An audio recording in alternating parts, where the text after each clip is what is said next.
but it was the concept of astroturfing and what that is in the context. We've heard it before, and as well how a foreign influence transparency registry might be used to counteract some of those efforts. So I'll go first to Ms. Wong here in the room, and then Ms. Lau online. Thank you. Astroturfing are initiatives that Beijing undertakes to try to appear to be a grassroots ethnic organization. So they do this by either using a similar name or an acronym of an existing organization, or they form a shell organization to appear to be a community grassroots effort. I'll hand to Ayman. So the first thing I want to preface to the committee is that in my opinion, there's no foolproof way to completely stop foreign interference, but there are ways we can try to minimize the impact. And we do believe that a foreign influence transparency scheme would provide Canadians with the very much needed knowledge on how these astroturfing operations function within Canadian society, and to better inform Canadians of the organizations they may be engaging with, and whether or not that is something that they want to pursue in the future. I think, of course, transparency is a deterrence in itself. However, that might not completely stop astroturfing from continuing to occur. But again, transparency is the best, one of the key, and sunlight and transparency is critical here. Thank you for that. I want to follow up maybe on a bit of a individual level with both of you. You've both been strong voices, on the against the Chinese Communist Party in Beijing.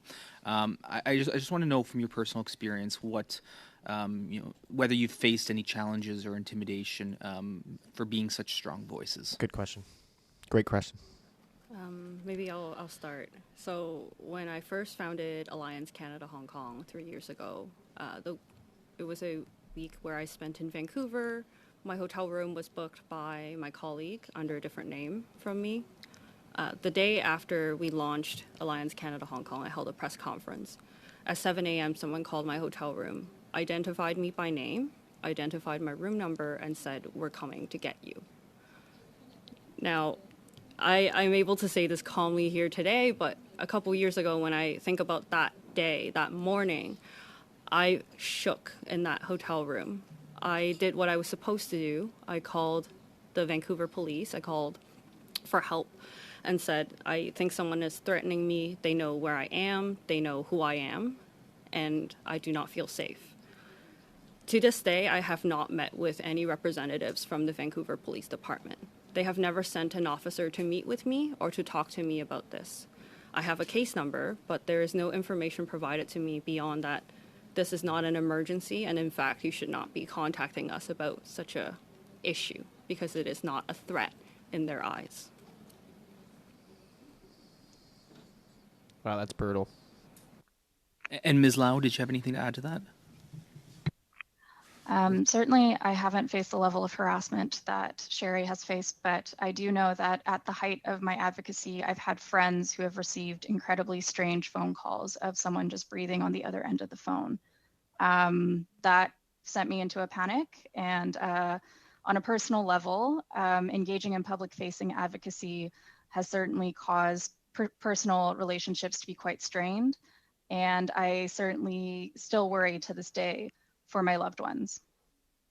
Well, let me say I want to thank both of you for your advocacy. I don't think any of us around this table can imagine what you faced, and I think something that we've heard yesterday in the House of Commons, Mr. Chong, who is a member of Parliament, someone with a platform, someone with strong voice, has been threatened and intimidated, and then we have the entire diaspora community here in Canada. Could you talk perhaps about how the community here in Canada faces ongoing threats, ongoing intimidation from Beijing? It is quite unsafe for diaspora and ethnic communities to speak out. I think it is important to acknowledge that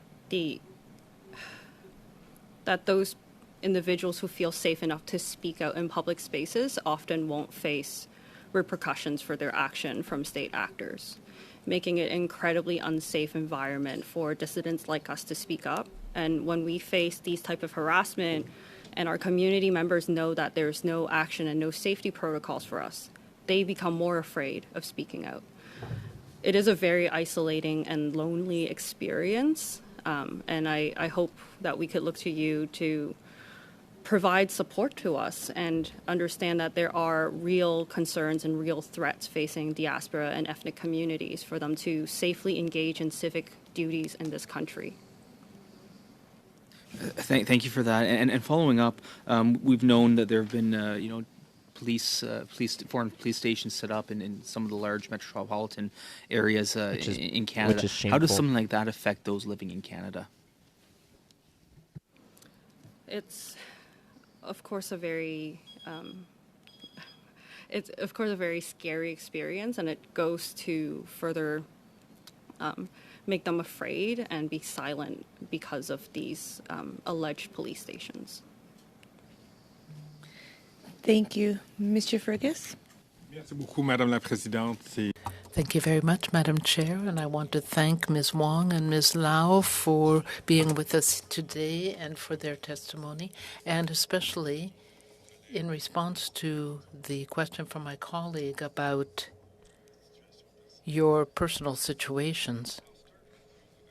Wong, you had indicated, and for both of you actually, you had in your testimony, in your opening remarks, had talked about various ways how to better inform Canadians in large as to how they should recognize foreign Rappel au interference. règlement, Madame la Présidente. Je suis désolée, on me mentionne qu'avec Parle-Vue, puis j'ai le souci aussi de nos témoins en ce moment qui sont en...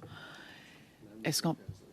I'm sorry that I understand that on Parleview there is no interpretation, and so the information is not being broadcast properly on Parleview.